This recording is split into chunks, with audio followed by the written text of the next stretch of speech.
Hey folks, welcome back. This is your old pal Hondo doing another Zebco review on the new and improved Slingshot 202 Zebco fishing reel.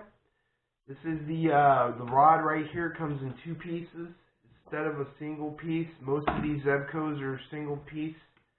Comes with a fiberglass blank, hollow blank fishing rod, which is 5'6". Traditionally, that's what all Zebco rods are, about 5'6". Comes with a newer type of handle. The older handles had the whole handle with foam. These are like plastic foam. Right here it has a trigger, which all spin cast reels and bait casters have that trigger. Really small rod. This is a multi-species rod and reel combo. $10 out the door. Any big box store. I've been using it for about a year, and I've had no issue with it so far. It is a 2-to-8 gear ratio, which is really slow. You could put up to 110 yards of 10-pound test and probably 150 with 8 and so on and so forth, like 6 and 8-pound test, 4-pound test, whatever type of line you want with it. But I'll stick with the 10-pound test with it. It has one handle. It doesn't have two. Doesn't have a drainage hole in it. This is more the modern design where you have to unscrew the head. It's really low quality compared to the older 202s. I think it's about on par with the older ones. Has a plastic cover, plastic centerpiece. It has probably one ball bearing. It does have the handle here is pretty good. It's a single handle instead of being a double handle like the 33 I've reviewed. As you can see, I'll show it to you right up close. But being a slow retrieval like this is not really going to be a good spinner bait type of reel for bass or chatterbait type of fishing rod setup. It'd be better for like jigs, jigging, and probably some small topwater types of baits like poppers and stuff like that, or just like Texas rigs, really slow type of rigs that you're going to be using to catch smallmouth and maybe largemouth with this. I wouldn't really try to push it with largemouth, and maybe smallmouth would be okay for. I use this a lot for trout fishing here up in the mountains. I've caught a lot of trout on it so far this year, probably 3 or 4. I caught a couple smallmouth, like 2 smallmouth with it, really small. They weren't all that big, but I caught a bunch of bluegill with it. That's basically what I do with it when I go lake fishing for catfish. I use this for catching catfish bait, which is bluegill, or I use it for pan fishing. I've caught a few crappie on it as well. It's a really good crappie jig type of rod. You can jig around obstructions around docks and around trees and stuff like that. I've used it for that, and I've caught a lot of crappie, probably like 10 crappie with it this year. Wasn't really intending on trying to catch crappie, but that's what I caught. So I was trying to jig for bluegills for bait. How you take it apart is you twist the head off of it, and I think most Zebcos, you hold the handle, and you might be able to twist the head off.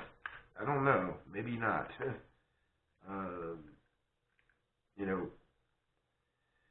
Okay, there it goes. It pops.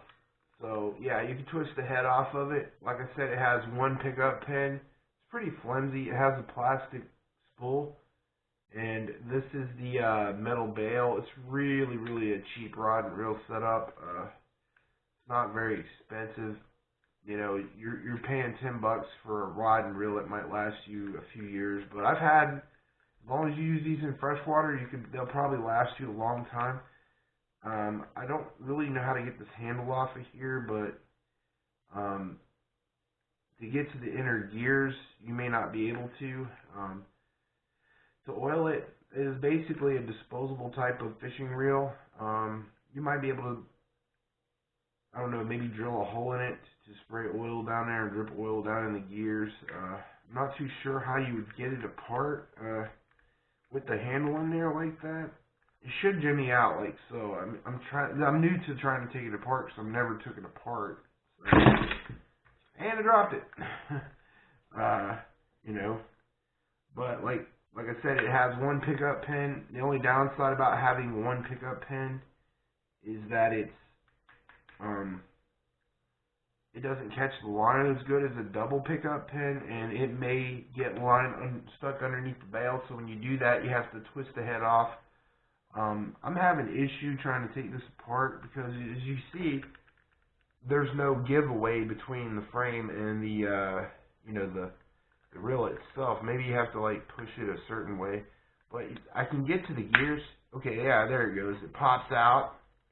Has really chintzy looking like pot metal gears in it. So you have to keep that lubed with some bearing grease or a type of reel grease, and right behind it. I don't even think it has a ball bearing, to be honest. But it doesn't have like a bait alert to it, so it's basically a standard straightforward type of reel. It works pretty good, actually. I've used it for about a year now, and I've had zero issue with it so far. I mean, I had most Achilles heels with these spin cast type of reels is the line goes underneath the bail and you have to take the head off of it to get it back in. But like I said, I'm having issue trying to put it back together again. But like I said, it's a cheap reel. If you break it, it doesn't really matter, so to speak.